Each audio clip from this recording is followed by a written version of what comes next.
Hello दोस्तों, आज की इस वीडियो में जो हमारा क्वेश्चन है प्रगतिवाद क्या है, किसी एक प्रगतिशील कवि के महत्व को रेखांकित कीजिए। तो इस वीडियो में मैं आप लोगों को इस क्वेश्चन का आंसर बताने वाला हूं। तो सबसे पहले हम आंसर में लिखेंगे कि हिंदी साहित्य में प्रगतिवाद एक महत्वपूर्ण साहित्यिक आंदोलन है जिसका उदय 1936 में प्रगतिशील लेखक संघ की स्थापना के साथ माना जाता है। इस आंदोलन का उद्देश्य साहित्य को जनजीवन से जोड़ना तथा सामाजिक यथार्थ को अभिव्यक्त करना था। प्रगतिवादी साहित्यकारों ने शोषण, असमानता, गरीबी, साम्राज्यवाद और पूंजीवाद के विरुद्ध अपनी लेखनी को सशक्त माध्यम बनाया। इस आंदोलन पर मार्क्सवादी विचारधारा का गहरा प्रभाव था, जिसके कारण इसमें वर्ग संघर्ष, श्रमिक जीवन और सामाजिक परिवर्तन की चेतना प्रमुख रूप से दिखाई देती है। प्रगतिवाद का मूल लक्ष्य कला के लिए कला की धारणा का विरोध करते हुए कला के लिए जीवन को स्थापित करना था। इसमें साहित्य को समाज सुधार का साधन माना गया।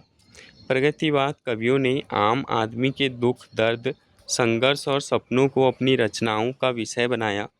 भाषा भी सरल, स्पष्ट और जनसामान्य के अनुकूल रखी गई, जिससे साहित्य अधिक व्यापक वर्ग तक पहुंच पाया या सका। फिर लिखेंगे हेडिंग प्रगतिशील कविता का महत्व। प्रगतिशील काव्यधारा के प्रमुख कवियों में रामधारी सिंह दिनकर का विशेष स्थान है। उनकी कविता में राष्ट्रीय चेतना, सामाजिक न्याय और क्रांति की भावना स्पष्ट रूप से अभिव्यक्ति होती है।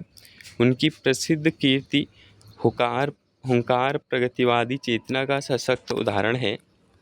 हुंकार में दिनकर जी ने शोषित और पीड़ित वर्ग की आवाज़ को मुखर किया है। इस कृति में अन्याय और अत्याचार के विरुद्ध विद्रोह की भावना प्रबल है। कवि जनता को जागरूक करने और अपने अधिकारों के लिए संघर्ष करने की प्रेरणा देता है। उनकी कविता में ओज, उत्साह और संघर्षशीलता का अद्भुत समन्वय मिलता है। दिनकर जी की प्रगतिशील कविताएं केवल सामाजिक समस्याओं को उजागर ही नहीं करती, बल्कि उनके समाधान की दिशा भी सुझाती है। वे राष्ट्र प्रेम, समानता और मानवता के मूल्यों को स्थापित करने का प्रयास करते हैं। उनकी भाषा प्रभावशाली, ओजस्वी और प्रेरणादायक है, जो पाठकों में ऊर्जा का संचार करती है। निष्कर्ष इस प्रकार प्रगतिवाद हिंदी साहित्य में एक जनोन्मुखी और यथार्थवादी आंदोलन है, जिसने साहित्य को समाज के निकट लाया। रामधारी सिंह दिनकर जैसे कवियों की रचनाओं ने इस धारा को सशक्त बनाया और समाज में परिवर्तन की चेतना को जागृत किया। तो ये था इस क्वेश्चन का आंसर। मिलते हैं न्यू वीडियो में।